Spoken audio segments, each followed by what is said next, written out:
Arc 6, The Corridor of Memories. Chapter 51, Tower of the Living, Part 2. Hearing the voice of the familiar man from behind him, Subaru trembles in fear, to the point that he forgets to breathe. Subaru. Right in that instant, he even forgets about the pain from his dislocated left shoulder. His mind is dominated by a vast succession of negative emotions, such as fear and cowardice. A tempest of hopeless feelings clouds over his thoughts. A single word repeats inside his head: why? Why? His list of questions is inexhaustible. Why is his left shoulder dislocated? Why does the phrase Natsuki Subaru was here carved all around this room to this extent? Why are Amelia and Ram's figures, who had captured Subaru, nowhere to be seen? Why is Meili's body, which he had hidden, nowhere to be seen? Why had Natsuki Subaru lost his memories? Why had Natsuki Subaru been summoned into a different world? Why couldn't he ever tell his mom and dad the truth about everything? Why? What were you doing all huddled up? Don't be so silent, gross bastard. Why is the man who wasn't supposed to be able to come down standing here? Ugh. Suddenly, irritation rises in that man's voice, causing Subaru to whirl around in a panic. To look directly at the figure behind him is a frightening notion. In most cases, what triggers this sense of trepidation is a fear of the unknown. However, the fear that this man inspires comes from more than just the immediate risk of looking. This is far deeper than just unease from being unable to see, for this specific opponent's intent is not merely to inspire fear. Subaru can't help but think it's a much closer to a straightforward urge to maim or even to kill. Ha! What you looking at? With that face? Are you that scared? You look like you're about to cry. A disgusting bastard, in this fucked up room. Smiling sardonically at Subaru, who'd made up his mind as such, the man dressed in a male kimono brazenly bares his white teeth. Long, red hair, an eye patch covering his right eye, his bare chest wrapped in white linen strips, and a muscular, well-built body, he is looking down at the pitiful Subaru. Pleiades Watchtower's second-floor guardian Reed is the man that is calling out to him. Subaru. Reed. Does your mouth not work? Can you not hear me speak? Or, are you trying to show that you have no plans of speaking with me? If that's the way it is, I don't really mind, but still I guess it feels more dignifying that way. Bluntly saying this out loud, with words that show utmost arrogance, Reed stares at Subaru with an angry expression on his face. Whilst being overwhelmed by the hostility coming from Reed, Subaru forces his lips into a mumble. Subaru, Rai, Ti. Reed, ha. Subaru, was your eye patch on your left eye? Why, is it on your right eye? It was a question that he should not have uttered right now. As Subaru asks him, Reed's eyes flicker slightly. And just after, the man clanged his teeth together with a clack. Reed, whim, it's a whim. Either eye is fine for me. That's way it is, I put it on just when I feel like messing about. If I don't put it on, I'll end up seeing way too much crap. It's just that kind of thing. As Reed said that, he turns over the eye patch covering his right eye using his fingers. And there below his eye patch, there are no wounds, his eye is in good health exactly as he had stated. And of course, there are no signs of injuries in his uncovered left eye. In short, his words had been completely true, he understood that his eye patch was really only an item for doing something because he wants to. Even so, when it comes to him, it's a pastime needed for bridging the power gap between himself and others. Reed, what th? Oh, isn't your shoulder dislocated? I did think looked a bit weird. Subaru, gh? Immediately after he'd felt such profound emotion, a burning sensation scorches the lining of Subaru's brain, with a sudden impact. Subaru, gha. His throat is constricted by sharp pain, and his field of view around him flickers, pierced by great anguish. Looking at it with no consideration or hesitation, Reed had grasped Subaru's dislocated shoulder with his right hand. With a mere twist of the wrist, he had casually inserted the dislocated bone back into its socket. The dislocated bone was fixed, echoing a dull click across the room, and freedom of movement returns to his left shoulder. However, the pain that for a moment had become negligible returns to him, tears pour down Subaru's cheeks, the pain makes him feel like cursing the world around him. Reed, don't you be acting so over the top. It looks like I'm picking on you when you look like that, damn it. As a matter of fact, it's not me who's picking on you, more so it's that smokin' hottie. Subaru, smoking. Hottie? Reed, that smokin' hottie with silver hair. The ice cage behind you, I can pretty much tell by looking at that, plus your dislocated shoulder. Did you fall out with your friends? Ha, how amusing. Reed snorts this back at Subaru, who is holding his left shoulder, and groaning in pain. Having heard those words, Subaru understood he means Amelia when he described them as a smoking hottie. And, at the same time, when it comes to what had happened in the room, between Subaru and everyone else, Subaru fears that Reed's observant eye must have grasped what happened. Subaru, how? Do you know? Reed, stuck inside the sullen tower, the stuff between a man and woman will either improve beyond imagination, or deteriorate beyond imagination, those re the only two options. When it comes to you're the type to piss people off beyond belief. It's not so hard to figure that out. In all honesty, none of those conclusions are wrong. Therefore, Subaru has no way to refuse those words. Tearing his gaze away from Subaru, Reed turns to glance at Amelia's ice cage. Subaru.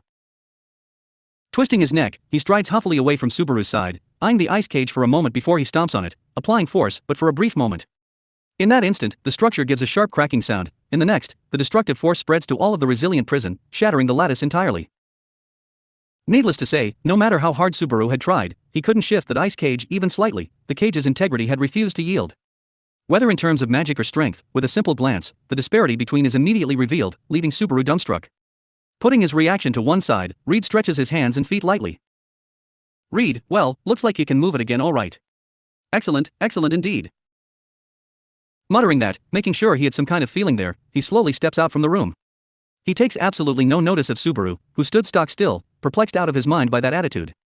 The confusion still hadn't settled down. He isn't able to completely grasp what happened, but he knew that in this place, taking his eyes away from Reed would result in nothing good. Subaru, wait up. Didn't you say you couldn't come down from the floor above? Why are you walking around this floor like it's normal? As Reed walks along the corridor of the fourth floor with complete indifference, Subaru rushes out of the room. Quite unpretentiously, staring at Reed's back as he strides across the floor with an air of majesty, Subaru throws out that one question which had been inside his head since the very beginning. In response, Reed waved his hand without looking behind him. Reed, when did I say I couldn't walk out second floor? If that's what you're saying, then isn't that a little bit unfair? Don't worry. Your assumption that I can't leave has a bit of truth to it. I only became able to leave just now. Subaru, just now, wait, so may I ask why the premise collapsed? Reed, I'm not gonna give you a full lecture and explain everything. I can walk about. You're about to piss yourself. That's that, the end.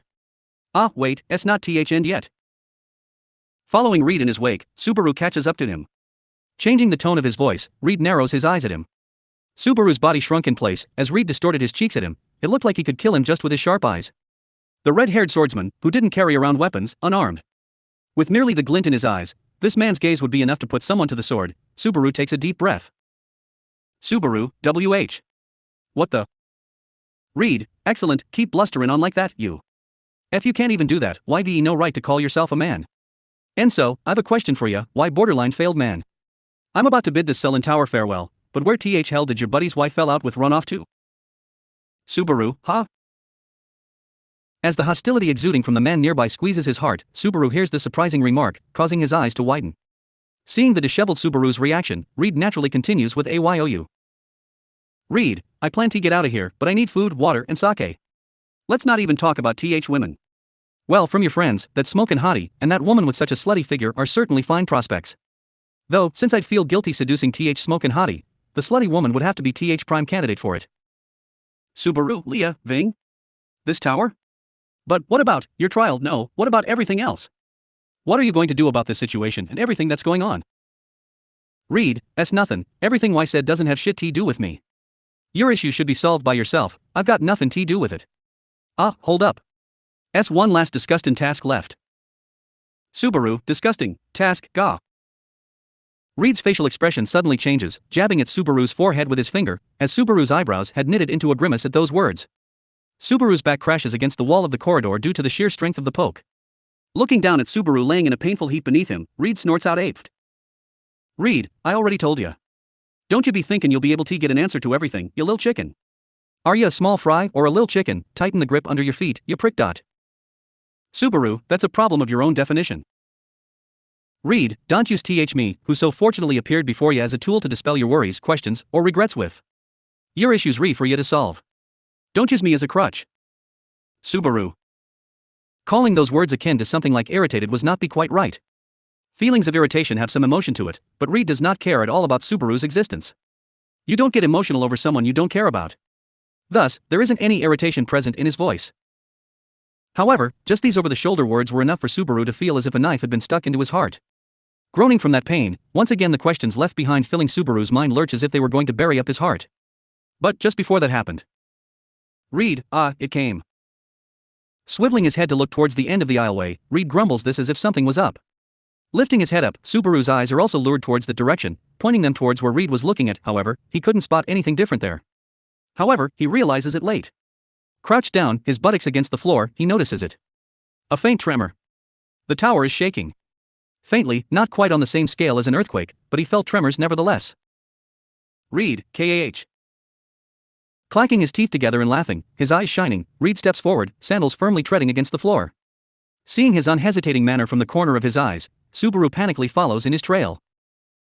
Reed had said that he shouldn't use him as a tool to dispel his own worries. It's undeniable, there was no doubt in Subaru that Reed's words had cut right into his frail heart. Subaru's issues could not be solved by merely complaining about them to Reed. However, apart from that, Subaru now has a responsibility to get to the bottom of why Reed was wondering about the fourth floor, and what was happening in the tower in general. Subaru, Reed. Reed. Subaru, hey, wait up. Wait up. At the very least, tell me, what are you going to do?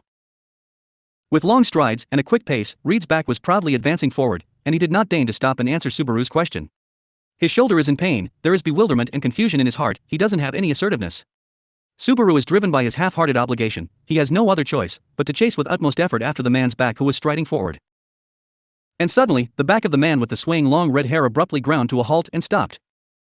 Reed. Reed had stopped his feet as he reached the spiral staircase present in the atrium at the end of the corridor. It was the place where the amnesiac Natsuki Subaru had twice been pushed to his death. As Subaru had been busy frantically chasing after Reed, he only noticed where he is standing at the last second. He holds his breath, frozen in place. However, his desire of wanting to break the deadlock and the feelings of hopelessness surpasses the feeling of avoiding this place that brought about his death, and gives Subaru the strength to move forward. It wasn't the place that had killed Subaru. It was evil that had killed Subaru. It isn't the place that ought to cause him to harbor these feelings of avoidance, rather the main cause of this should be attributed to the culprit. Subaru. The beating of his heart, and the sound of his blood flowing through his veins feel frightfully loud. Ignoring that, Subaru wipes off a bead of sweat and pushed on forwards towards where Reed had stopped. He is standing at the edge of the drop, looking down below at the scene beneath his eyes. Wherever he may be, he is a man who really suits the posture of looking down on things. Whilst thinking such a useless thought in the depths of his mind, Subaru follows his gaze. Following his gaze, he finally notices it. Having been lost in his noisy heartbeat, the sound that he hadn't heard before was now audible to him. Subaru. Right beneath him, at the bottom of the large staircase, on the 5th floor, having appeared out of nowhere, a repulsive herd of witch beasts of flame were filling up the hall, presenting to him a spectacle of absolute hell. Witnessing this display from beyond even his wildest imaginations, Subaru's senses went completely white. Subaru, huh? The cracking of the scorching crimson flame, and the sound of countless wailing infants dwelt in the tower. Connecting those two factors led to only one conclusion, that was, this terrifying witch beast, which wore a mane of flame around its neck, is only one part of a violent chaos of a horde. For legs and a torso akin to that of horses, an upper body with arms that are comparable to a human's, and a gaping maw complete with fangs spreading through the human half. The dreadful heat's flames were about to scorch and devour the oxygen within the tower. There are about 20 witch beasts here, more or less. He can see them rampaging about below him on the 5th floor. The dreadful heat reaches below towards Subaru and Reed, who are dozens and dozens of meters above. Flinching back, being taken by surprise by this heatwave, to the extent that he felt like his eyeballs dry up in an instant. What is going on? Reed, so there's some creepy-ass witch beasts here, huh? Do you know what they are? Subaru, I don't know. It's the first time for me too seeing these witch beasts, other than the huge earthworm. Next to Subaru, who cannot keep his eyes off of the scene, stands Reed looking at the exact same spectacle, issuing that question to him. Subaru shakes his head at that query, his voice unintentionally trembling at the change in his view. The witch beasts are rampaging about inside the tower, garbed in flame, looking like both horse and man. A more convenient term to call them by would be centaurs. The centaurs let out a piercing yell. Coming out from their warped maws is a violent yell, a shrill roar as if caused by sheer fury. And the reason for that was due to the lone knight who was fighting back, swinging his slender sword, weaving his way through the herd of witch beasts. Ksheef. Holding his breath, an elegant sword slips through the gap between the herd of the witch beasts who carried swords of flame. Blood scatters, the arms and legs of a witch beast is severed, its delayed shriek reverberates around the surroundings. Whilst listening to this, the knight who risked being overwhelmed by the amount of centaurs springs forward and leaps towards the next beast, sword poised. Subaru, Julius. Reflexively, Subaru's lips calls out his name, deeply moved at having found a survivor. He can't tell which emotion is stronger within himself, the one of joy or grief. Nevertheless, immediately after his consciousness left, he had done something unknown. There had been a situation like that once when he found himself with Meili's corpse beside him. He can't say for sure if the next time he meets with someone, whether they'll end up as a corpse. There's always such a fear in him. Therefore, it was good news that he had broke through this fear. Subaru. Putting aside the expression of surprise from above, beneath Subaru's eyes, Julius wields his sword and continues to fight against the witch beasts. Although he is at a disadvantage in terms of numbers, it was a situation where the strength of one probably wasn't equal to that of Julius. Although, if the witch beasts which freely emit flame think of swarming Julius, who had only a sword to fend off against them, would mean his limits would be called upon. And if he burned to death, then his Book of the Dead should appear in the library. Read, where are all th others? Well, I guess this is convenient. Subaru. In that moment, a dark thought had floated across Subaru's mind, desiring for the death of his companion. That idea fought in the depths of Subaru's heart. Reed's muttering as he gazes at the scene below jerks his thoughts back to reality. But Reed wasn't aware of Subaru's internal conflict. Baring his fangs, he takes a step forward. Already on the verge of falling down to the depths below, he steps forward again. Subaru, hey, what are you going to do? Reed, your only ability is skin questions? Stop rallying on me and try to pull some daring moves every once in a while. Talkin' to ya is completely no fun. You're not a sexy lady for me to feast my eyes on, nor re ya interest in talk ta. You, with what intense re ya tryin' talk me with? Subaru. Reed, let me ask again, hell re ya goin' do? One of your comrades is just right there, trapped face a bunch be disgustin' witch beasts, and you're still just standin'. Say that weak guys don't have options is just a pitiful excuse. Just like a carnivore making sport of a herbivore, so did Reed's philosophy echo the right of the strong. This philosophy's incompatibility with Subaru only served to reinforce its veracity. That was the sheer disparity between the strong and the weak. Reed, how? Without neither a word nor glance to Subaru, Reed at last stepped into motion, leaning forward slightly. There had been no chance to stop him. Like this, Reed fell forward, weightless, tracing the path that Subaru had followed to his death. Straight down Reed fell. Back then, Natsuki Subaru's consciousness had left him before he had crashed into the ground, and he hadn't been able to even see the moment which had actually caused his death. That red-haired swordsman, Reed dropped down in the same way, falling. Asterisk thump asterisk. Its back being struck by sandals falling from such great heights, the centaur's equine body is crushed. Its limbs, unable to bear that impact, shatter.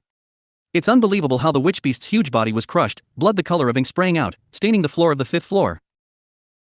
Completing this scene is, falling from a height that would have been fatal to Subaru, energetically stomping on the remains of the witch beast, the violence of Redistria. Subaru. The witch beasts, which from their looks, likely did not possess intelligence, ceased their movements. Noticing the chaotic appearance of this red-haired man, their baby-like wails stop. Looking closely revealed that these headless witch beasts were using their non-visual senses to gauge their opponent. This is what Subaru surmises. Reed's abnormality is clear to them, using just their organs remaining that were devoid of sight. That observation is equally apparent to the knight, with all 5 senses intact, who had been engaged in a vigorous battle with these creatures. Julius, why are you here? Reed, why? Is there anything else y'all can ask at all? What's th secret to being popular with woman? What's the best kind of alcohol? How'd you get TB so strong, for instance? Standing in front of Julius, whose eyes are wide open in sheer shock, Reed brushes away the pieces of meat on the soles of his sandals. He turns his hand to another centaur standing beside him. As if it were a joke, in his hand, he held a thin, wooden stick. He could see that he was holding a chopstick. Reed, my secret to being popular with women's my face. Best kinda alcohol's grand here at brandy. NS fair how I'm the strongest in the world. S simply because I'm me. Pausing for a moment after he finished speaking, Reed lightly began moving the chopsticks at his fingertips. In the next moment, the frozen centaur's body exploded in a shower of blood. Slow to detect the collapse of its body, the witch beast finally released the cries of its throes of death. Those screams, reminiscent of the cries of a baby, clinging desperately to this world, are indeed the worst in taste. However, a smile remains firmly on the face of the man who had caused all this. He raises his unbloodied weapons, his chopsticks, once more, this time not towards the witch beasts, but Julius. Then, looking at the yellow irises of the faraway Julius, who seems to dread those chopsticks far beyond what he appears to, Reed bares his fangs. Reed, right, let's get the rest of the trial going. Try and wrench him away before I get bored with this, you prick. Chapter 52, God, please forgive me. An unpleasant sword dance began to unfold, with the stage being the 5th floor atrium. With his long, red hair flying about, the eye-patch-clad man flawlessly weaved left and right, with absolute control of his burly body, wielding only short, fragile sticks of wood. Unfolding right on the stage was an unbelievable spectacle. Xief. A witch beast in the form of a centaur rushed towards the redhead, its half-human, half-horse form raising a cry that sounded like something a newborn baby would emit. On its upper half, the human part, the witch beast had no head. It wielded a sword of flame, carrying it in both hands. Were you to come into contact with this immeasurable, scorching heat, even if it were to graze you, then certainly your body would end up becoming carbonized. And yet, how was it that the man was doing this? He had twisted his body into this dance within the searing heat, fending it off as if it was child's play, using only those plain-as-day wooden sticks that he carried about. Flames did not alight upon the wooden sticks which had successfully warded the creature off. They didn't catch on fire. Why? Perhaps it was just because he was swinging those wooden sticks faster than they could catch on fire and burn. The reason why his wooden sticks were not burnt by the fire was because he was swinging the sticks faster than they could catch a flame. The reason why he'd warded off those slashes of flame was because he'd shift his sword flashes, conferring unto them the minimal amount of strength needed with the gale of his blades. And it seemed like the reason why that man found this so enjoyable, as the air around him became red hot with murderous intent, was because he was absolutely insane. Fully enjoying this crazy situation like it were the prime of this world, Reed in this crazed state resumed the trial. Reed, Luke. You, what happened? Are you playing? Unlike before, as time T gets serious you. Use your companions around you, time T take vengeance on me. Quank Monsi. While bellowing angrily, with spittle flying from his mouth into the midst of the flames, Reed held a wooden stick in each hand. In a similar manner to how those blue eyes glared at him, Julius was encircled by the flames around him. As Julius dealt with the witch beasts around him, with his sword in hand, a sudden feeling of tension and bewilderment floated across his face. He didn't want to pay any heed to the words of Reed, who, as expected, was treating this as if this were song and dance. And with that same expression, Julius shouted out. Julius, what the heck, what are you thinking? All these witch beasts came from the basement. This is a big deal for the tower, we should combine our strength. Reed, wowzers. Being a dude who's a well-mannered swordster, you sure are well-mannered in how you think too, huh? You like this, can you even enjoy living? From my experience, guys who hold off on doing what they want to do, live much boring lives than guys who do what they want, understand you? Julius, what do you? Reed, first of all, what's the problem with letting those disgusting burning horsies run around? They're only as bothersome as Rain T me. 'Cept Rain's plenty bothersome, 'cause I've got frizzy hair, you see. Julius' argument had come from a sensible point of view, but Reed laughed at it like it had been madness-spurned nonsense from a madman's reasoning. Comparing the flock of clearly murderous witch beasts of flame to something on the same level, as the rain served as proof that any reasoning within Reed was long dead. There were no chances of there being any proper reasoning to it, holding no meaning save for filling the minds of those listening with confusion and chaos. Julius, hook. When Julius heard this, he was disturbed by a thought he'd never even considered, and as a result, a trace of hesitation was born in him as he brandished his sword, and his parry to the centaur's attack was belated. Julius, damn. Julius did not meet the arcing, flaming sword with his sword, he instead dodged it with something like a backward somersault. And straight afterwards, another centaur came to trample his head under its hooves. He avoided it by jumping forwards using his momentum from his landing. He thrusted his sword towards the body of the witch beast that had been wielding the flaming sword just before as the witch beasts behind them screamed. Centaur. As he went to turn around, a hoof kick caught Julius's left shoulder. A muffled sound, and then a look of anguish ran across his handsome features. Even so, he used the momentum of the hoof to turn his body around, and with his sword, he cut down the witch beast by its legs, and with one mighty sword sweep he ran his sword through its body. Then, he slammed the pommel of his own sword into his bleeding left shoulder. The sound of raw meat and bone reverberated, and far more drastic than had been the case when Reed had treated Subaru's own shoulder, his bone slotted back into place. Reed, ka. And that's that. Heh, not bad, that expression of yours. As their giant burning bodies and trampling hooves transformed the fifth floor into a burning hellhole, only one person, Julius, had dared to fight against everyone's despair. Reed was pleased by this, with a cruel smile taking form on his face. The witch beasts, unable to reason, would consider Reed and Julius equally harmful opponents, however, their troublesomeness was clearer than flame, had you any intelligence. Stained with blood, lacking his usual elegance, Julius's sword kept the witch beasts' attacks at bay and steadily cut them down one by one. Meanwhile, Reed didn't seem troubled, and with martial arts skills that were about the same, or higher than Julius, he was reaping the lives of the witch beasts as if he were a Shinigami. And in the meanwhile, Julius, G.H. Reed, but watch you step. Well though, from how I see it, you gotta watch your everywhere. Picking his ear seemingly in boredom, Reed's long leg slammed into the back of Julius, who had been turned away from him. How much power had been in that kick? Having received it, Julius' body was blown away with ease, just like a stone, wrapped up in a piece of cloth. His body crashed into the tower wall. His crash could be felt reverberating all throughout the tower. The witch beasts let out a shrill cry, welcoming their prey's predicament. Hunched down on the floor, the herd of witch beasts rushed forward in a mad scramble towards Julius, who was coughing up blood. Julius, G.H., AAA. Julius slid his torso up from the ground, and as he kicked out at one of the hooves with his long legs, he jumped back onto his feet. Using that momentum, Julius clambered up using the shoulders and the torso of one of the witch beasts that had rushed forward as a foothold, and tried to break through their encirclement. He pointed his left hand towards a gap left in between the witch beasts. Julius. Nothing happened. Grasping his left hand, Julius's face showed bitterness. The witch beasts had turned around, drawing nearer towards Julius. Reed, even at a time like this, you ain't gotten serious yet, you. Julius found himself between the witch beasts, while Reed sighed and waved his stick as he cut in. Holding one each in both hands, a heavy gust of wind was raised as he swung them, lifting up around about 10 of the centaurs up into the air. A sensation of being unaware at what had happened rose up in the witch beasts as they felt their hooves floating in midair. Reed, die, you useless horses. Right there, Reed gently took a step and jumped up, towards the witch beasts. One by one, he cut the torsos in half, pierced their heart, broke their upper body, destroying all of the witch beasts, massacring them all, total annihilation in different manners. Flying in the air, to scattering their corpses on the ground, everything happened in about 2/3 seconds. The witch beasts, known for their tremendous lethality, killed without anything they could do about it, all destroyed. Then, the fifth layer filled with the centaurs was swept away, and in this case, it felt like there was room for some relief. Reed, geez, there ain't any end to 'em. One after another, they emerged from their nest. Reed clicked his tongue, and, as if to confirm what he had said and indicated, from the stairs that led towards the 6th floor underneath, the sounds of hooves and the cries of their baby-like voices were once again approaching the 5th floor. If this went on, due to the accumulation of the corpses, it would only be a matter of time before the witch beasts would go up. If the desert outside was the natural habitat of these witch beasts, it was impossible to fathom that they'd run out of stock. Reed seemed to have a similar idea, and he slowly crossed his arms together. Reed, it's a time where man comes down feelin' like leavin' and settlin' a few things on my plate, and they're just gettin' in the damn way.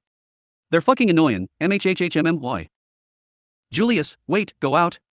Things are in this state, and you're still saying you want to go out from the tower. Reed, you heard me, that's my conclusion. Like I said, these guys ain't nothing but drops of rain, playin' with MS just borin'. They're really nothing special. Only the smokin' hottie was capable of playin' with me. The rest of you can't match up to my level at all. Julius, GNH. Clenching his teeth, Julius was highly dissatisfied with Reed's attitude, but he hesitated to express that. If he lost his temper here, the discussion with Reed would break down. In this case, the situation would be against both Reed Istria and the witch beasts. Yes, that was what Julius's rationality had thought. Glancing at him, he saw Julius's hesitation in an instant, the anguish that was clear as day. Reed, nothing can be done about it, it's their nature. Reed was disappointed from the bottom of his heart, and he muttered, which made Julius' cheeks become stiff. How much anguish was coursing through there? Julius's, his expression an overly complex emotional vortex, it was like a child heading for the top of the mountain which was covered by clouds. The pain within his heart was absolutely invisible to everyone other than him. However, it was immediately after that the hellfire which spouted from below rose up aiming at Julius. All of what was happening below was well visible to the mediocre guy looking down at the battlefield from up above. Subaru, While everything had reached this point, Natsuki Subaru overlooked the 5th layer fight from above. He realized that he had even forgot to breathe because of the situation downstairs. Beneath his eyes, the melee between Reed and Julius, with the witch beasts added to the equation, was on an absurd dimension, in which Subaru, lump of banality as he was, could not even think of intruding. Struck with admiration towards Reed, who operated far outside the norm, he could feel nothing but freshborn awe towards him. But for the first time, Subaru witnessed Julius's fight. His swordsmanship and skills were at a level at which Subaru could not remotely take advantage of him. If Subaru challenged him, he would definitely have all his limbs lopped off in an instant. It would only be an ugly defeat. To face him without utmost seriousness, with only a wooden practice sword, well, that nonchalant face would never waver, there would only be agonizing, crushing defeat. Whether it was Amelia or Julius or Ram, it was all the same. Or, let's say Beatrice and Echidna, not to mention Shala, and everyone in this tower, Natsuki Subaru's meager power could not be compared with theirs.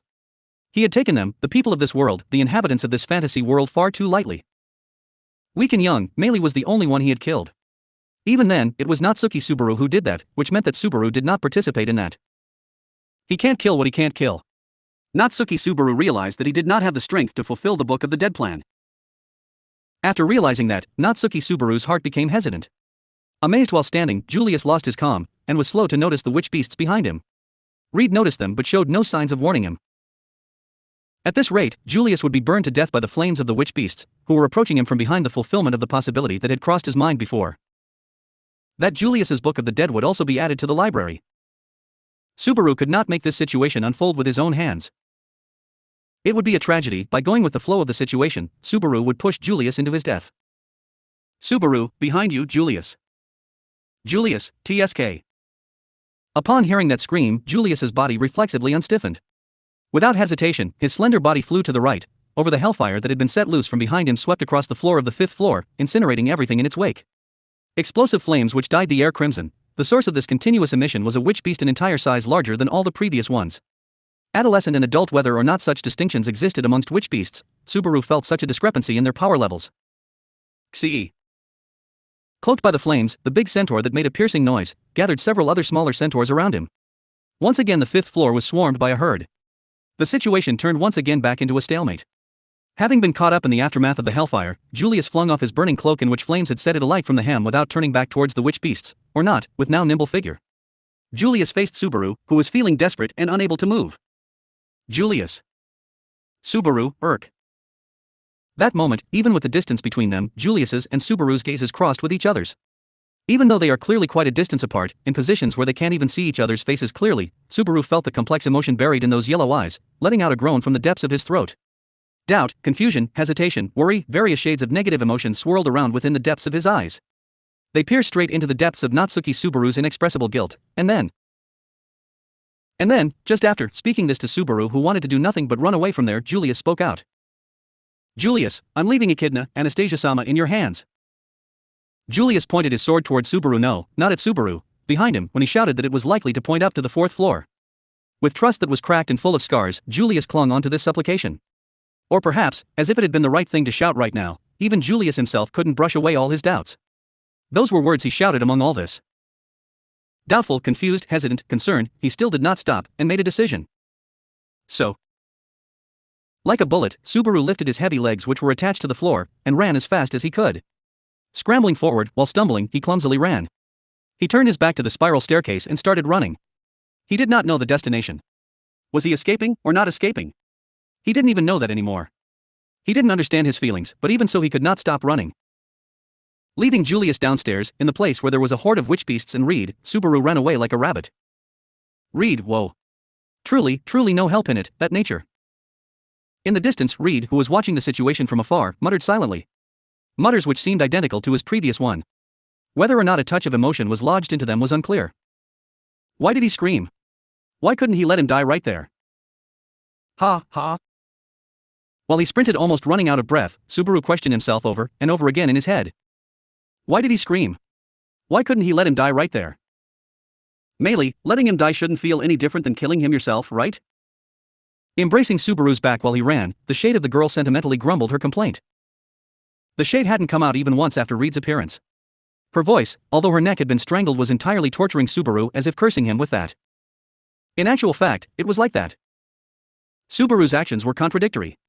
His thoughts, his actions, his desires, and his goals, none of them aligned. The Book of the Dead plan was constantly in a corner of his head, that craving awaited eagerly for an opportunity. The shade of the deceased girl could see through Subaru's conflicts, so why did he, even when she gave him a push in the back by calling out to him in his time of doubt, waste his chance? He had given Julius a chance to escape the line of fire. However, in the end he remained downstairs, where the danger of Reed and the witch beasts was very much still present. It was a half-hearted way of leaving someone to die. Was it that he just didn't want to be involved in the actual scene? Having strangled Melee with his own hands, the depths of his heart had that impulsive fear engraved in it. Could he say that it was such that he didn't want to see someone else die in front of him? Was that why he ran away so desperately? Regardless of the words and everything, which had been left to him by Julius, entrusted by Julius. Subaru. While he was absorbed in his thoughts, Subaru's feet were abruptly stopped by an overbearing call. When he stopped in his tracks, lurching forward, the voice he heard was from a side passage that he'd gone past without noticing. Coming from the other side of the corner, a shadow rushed over to Subaru. It was. I was looking for you, in fact. Right now going there is too dangerous, I suppose. Be Beatrice. And holding up the hem of her dress, Beatrice came running up to him with an earnest expression. Following Julius, Subaru felt both relief and surprise at the same time at having confirmed her safety as well. However, the surprises didn't stop there. Someone else was accompanying her from behind. Subaru, Echidna. Why are you two together? Echidna, it had to be here that I met you, Natsuki-koen. With a slightly disturbed breath, the girl following behind Beatrice Echidna grumbled so. Aside from the surprise of the unexpected meeting, what had taken a strict hold of Subaru's heart even more was the emotion with which Echidna's pale green eyes were looking his way. Hook. That clear as day suspicion would be made aware to someone in Subaru's position whether they wanted or not. Reed, of course, knew nothing. Julius and Beatrice's demeanors indicated that they also didn't clearly know anything at all. However, Echidna's demeanor told a different story. Echidna knew about the exchange that Subaru, Emilia, and Ram had in the room where he hid Melee's corpse, where he was locked up in a prison of ice. And, possibly, that might not be limited to only her. He remembered how Julius looked at him with a complex emotion in the end. All of them supposedly shared what happened to Subaru when he woke up. So, it was only natural for Echidna to react this way rather. Beatrice, you're... Hook. Right now's not the time to talk about that, in fact. Come over here, I suppose. However, in contrast to Subaru, who was remembering his hesitation, Beatrice one-sidedly took his hand. Subaru's quivering voice was blotted out, caught off guard by her action, having been grabbed by her tiny hand. As a matter of fact, if they were informed by Ram and the others of his circumstances, it was immeasurable how much determination would be required to go ahead with this action. It was such a careless move that it made Subaru want to question their sanity. Beatrice, are you serious? He escaped his cell. In a situation like this. However, Beatrice taking Subaru's hand made Echidna's face go pale and scream at them. She was questioning the pros and cons of Beatrice's actions. She raised her own hand above and pointed it at Subaru. She pointed her finger at him. The look of that gesture held more pressure. That seemingly restrained attitude did not seem like a bluff to Subaru. To him the situation was the same as if he were being held at gunpoint. However, the threat to his life, Subaru took it as a matter of course.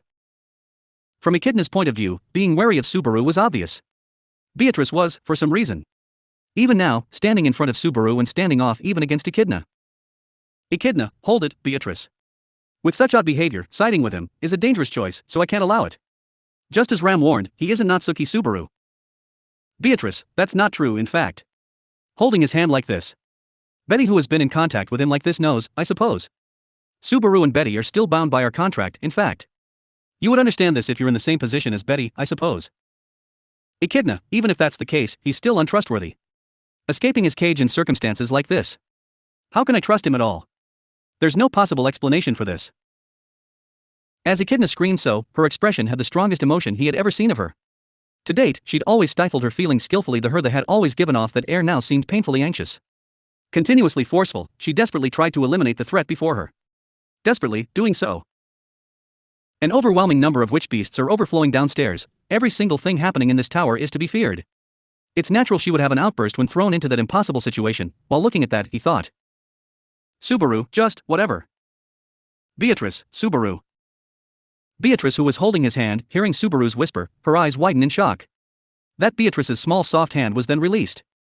With a sudden sound, something that had until now been pulled taut, snapped. Snapped, like so. Echidna, what are you trying to do? Subaru having pushed away Beatrice's shoulders, Echidna furrows her brow at him as he stepped forward. Bewildered, her caution was more than that. Even then, Subaru's heart didn't falter. Subaru, just as you see, I'm giving up, just do whatever you want with me. He felt like his emotions couldn't stir into anything else now, other than having whatever happens happen. He committed a crime he doesn't remember, he desperately wanted to conceal all of it, causing doubts around people, he just tried to stay in peace, but his life was targeted, all while being continuously frightened by the shadow of Natsuki Subaru. Echidna, with that admirable attitude, do you think we'll lower our guard? If so, you're making a big mistake. From the bottom of my heart, I can't trust you. Subaru, fine, whatever. You're free to add that in too. This tower is finished. Subaru could not handle it. He had gone over his mental capacity, having gone through one too many impossible situations. This was just him wanting to grumble at his blockade. However, it seemed that Echidna thought differently. Echidna, this tower is. In other words, you already have achieved your goal. Subaru, my goal. Echidna, don't feign ignorance. Your goal, it is the witch in the shrine, isn't it? Because your goal is fulfilled, everything reveals its true nature. I should have followed Anna's intuition. I shouldn't have brought anyone else here. Echidna's voice, speaking with anguish, was filled with contrition and remorse. It was like Subaru didn't know its origins. Just now, she was seeing something Subaru couldn't. Moreover, she suspects that Subaru is related to that. But does it even matter? The end of the world is approaching. Beatrice, Subaru, Subaru. In fact, what's wrong with you? The way you're talking, it's nothing like Subaru, I suppose. You cannot stop in such a place like this, in fact. Subaru, like me? Beatrice appealed and pulled Subaru's sleeve, whose expressions had completely disappeared. The trembling voice shook his ears, and Subaru stared at Beatrice. Subaru, what is being like me? Just where is that being like me, which you guys are seeing? Echidna. Amnesia. Do you intend to continue your disgusting farce? You know that Ram has lost memories of her little sister, or Julius who has had himself forgotten, and the fact many have had the memories of their precious ones erased, and yet you maintain your cruel act. Subaru, act? Act, you say? Give me a break. If it's acting, then isn't it obvious I'd act with much more determination? Who would? Who would like to become Natsuki Subaru by their choice? Who would become that disgusting guy? With his brain a total mess, Subaru bursted out with anger at Echidna. If he had the freedom of choice, if he had the luxury of being picky, who would like to become Natsuki Subaru? Twisted, unbearable, that was the kind of existence he was. Just who would want that? Just who would wish to become Natsuki Subaru? Subaru, Yuri all just ganging up on me. Who do you think you are? I lost everything. I was just coming back from the convenience store. All I remember is that there was just the store clerk with me. From that, suddenly a different world? Sand tower? Dead body. Trial. Fakeness. Natsuki Subaru. Don't mess with me. Don't mess with me. Echidna. Subaru, that's right. It must be my fault. I came here when I shouldn't have had. I didn't want to go back home. I was too scared to bother Dad and Mom by putting on a fake look on my face. So I was all excited in the beginning, but just in the beginning. Beatrice and Echidna were staring open-eyed at the emotions of the exploding Subaru. They surely didn't know their meaning. To them, Subaru's anguish was simply meaningless. He also confessed to this being a different world for him. However, they did not understand the meaning of different world in its truest sense. There was an unquestionable gap between their understanding. Subaru was not the Natsuki Subaru they were seeking. Likewise, they too would never become to the salvation Subaru was seeking. Subaru, you must all be thinking why I'm blowing my temper right now all of a sudden, right? I don't know either. But I have suddenly just reached my limit. Because I am like this, something that was perfectly fine snapped. Even if I was implored, I can't do anything. Not a single thing. So. Subaru, so. Just forgive me now. Please forgive me. Please, send me back home. If God wanted to punish me, then, I understand. It was my fault. Subaru said, overwhelmed, with his voice gradually fading away and holding back all his bitterness. He asked for forgiveness as he rubbed his forehead on the aisle. He did not know who he should ask this of, so he prayed to God. Taking the name of all the gods that were to his knowledge, he prayed. He wished forgiveness for the punishment given to him, to his slothful self. Reflection and regrets, he had surely done both enough to change his life. So please forgive me. He no longer wished to have anyone else involved in the punishment resulting from Natsuki Subaru's foolishness. He did not want to be hurt himself, he did not want to hurt anyone else. Cowering, Subaru desperately and tearfully appealed to the silent Echidna and Beatrice. Beatrice's palm gently stroked Subaru's back, who was squatted down next to the two of them. That feeling of the palm of someone not of the same incorrigibleness as him, why did it still persist with him? Hearing to the answer of that question was too hurtful for Subaru. Echidna, I don't believe you. Beatrice, Echidna. Beatrice called out to Echidna, who had sighed out her conclusion. At her voice, Echidna loosely shook her head. Echidna, even if you cradle your head and sob, none of my doubt will be erased. My answer remains the same. I have the responsibility of borrowing Anna's body. For her safe return, no matter who curses me, who hates me, I'll bear it. Beatrice. Echidna, however, I don't want to do anything that leaves me incapable of facing her. Saying that, Echidna gradually lowered her fingers towards Subaru's forehead. Seeing the fingers lose the pressure they had ever since coming to this isle, it became obvious that the issue of those fingers holding Subaru's life had been solved. But that had nothing to do with the salvation Subaru wished for. Echidna, Beatrice, you're free to go with him. I plan to go to where Julius is. After reuniting with him, if no surprises arise, we'll meet again above. Beatrice. Understood, I suppose. Hey, Subaru, stand now. If you can't stand, then Betty is ready to even carry you, I suppose. Echidna turned her back and recognized that Beatrice respected her beliefs. At that time, as Beatrice tried to lend her small shoulder to him, Subaru stared at Echidna's back, who was trying to keep distance from his affairs. I'm leaving Echidna, Anastasia-sama, in your hands. Echidna, by this, what do you think you're doing? Echidna turned her head around and glared intensely at the hand which grabbed the sleeve of her left hand. Echidna asked Subaru, whose face was all messy with his tears and a runny nose, his cheeks stiffening at her question. He was unable to answer what he was doing. Subaru could not stand the look in Echidna's accusations. Even so, having heard Subaru's unsightly plea, it had been Echidna's judgment to not lay her hands on him. As she realized that, Subaru's fingers continued to damage her judgment. Echidna, I thought I was handing you over. Even so, how come has it come down to this? Subaru, Julius, asked me too. Echidna, he did? Don't joke around. He could make this decision, but... At that moment, Echidna, who was the reason behind Subaru's tears, reconsidered what she was going to say, letting out a before that. Echidna, did you meet him before coming here? He should have headed over to take a look at the situation on the 5th floor. And if he met with you? No, rather than that, what did he ask you for? Right now he is. Subaru experienced an overwhelming pressure due to her threatening attitude, hearing those rapid-fire questions. The cracks in his heart hadn't healed yet in the first place. Just why did his body act for a world out of his control, where he could not do anything? Why until he'd recalled Julia's scream, which could hardly be called a promise? Echidna, yeah, we're making no progress.